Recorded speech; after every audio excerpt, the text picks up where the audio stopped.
बारिश में चटपटे मोमोज। बाहर हल्की हल्की बारिश हो रही थी। बादलों की गड़गड़ाहट और खिड़की पर टप टप गिरती बूंदों के बीच क्लासरूम के अंदर सभी बच्चे अपनी सीट पर बैठे थे। तभी स्कूल का सायरन बजता है और टीचर ऐलान करते हैं, ओके स्टूडेंट्स, अब आपके मिनी लंच ब्रेक का टाइम है।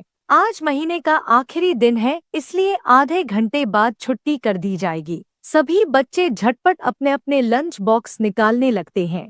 तभी चारू गर्व से अपनी सहेली पाखी को कहती है, देखो आज मैंने मम्मी से स्पेशली स्पाइसी मैगी बनवाई है। पाखी हंसकर बोली, अच्छा किया, वरना डेली तुम्हारी मम्मी वही बोरिंग ब्रेड बटर या पोहा ही देती है। देखो मेरे टिफिन में क्या है।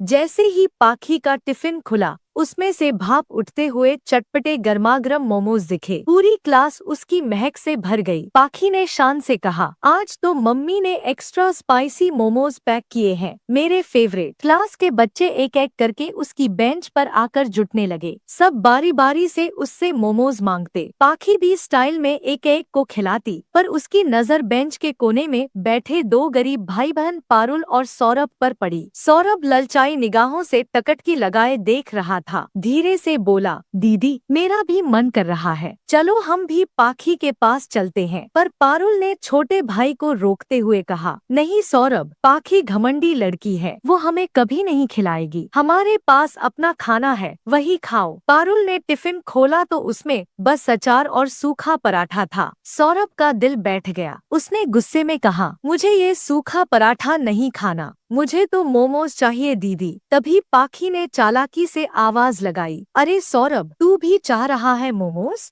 ले मैं खिलाती हूँ। बेचारा मासूम उत्साहित होकर दौड़ा और सोच ही रहा था कि पाखी कोई मोमोज देगी, पर उसने जानबूझकर मोमो जमीन पर गिरा दिया और हंसते हुए बोली, ले तेरा मोमो यही है। इतने बड़े लंच बॉक्स में से क्यों खाऊं मैं किसी गरीब को? तेरी औकात ही क्या है? पूरी क्लास हंसने लगी। सौरभ रोता हुआ अपनी सीट पर लौट आया। जल्द ही छुट्टी हो गई और वह आंसू पोंछते हुए घर चला गया। छोटा सा किराए का कमरा, पूरा परिवार वहीं बैठा था। सौरभ दरवाजे से रोते हुए अंदर आया तो दादी ने गोद में खींच लिया और पूछा, क्यों बेटा, क्यों रो रहा है? स्कूल में किसी से झगड़ा हुआ? सौरभ फूट फूट कर बोला, नहीं दादी, बस आज क्लास के सब बच्चे मोमोज, पास्ता, फ्राइड राइस लाए थे और मैं फिर वही सूखा पराठा खा रहा था। सबने मजाक उड़ाया, मुझे भी मोमोज चाहिए, बस एक बार चटपटे मोमोज। दादी ने उसे समझाना चाहा, बेटा मोमोज जैसी बाजार की चीजें शरीर के लिए अच्छी नहीं होती,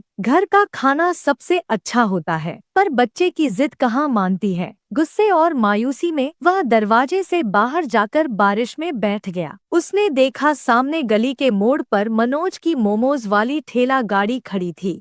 उसकी बीवी सरिता जलती आंच पर मोमोज निकाल रही थी और तीखी लाल चटनी की महक पूरे गली में फैल रही थी। सौरभ की आंखें उस टोकरी पर ही अटक गईं। उसके होंठ कांपते हुए बोले, काश मेरे पास 10 रुपए होते, मैं अभी जाकर एक प्लेट खरीद लेता।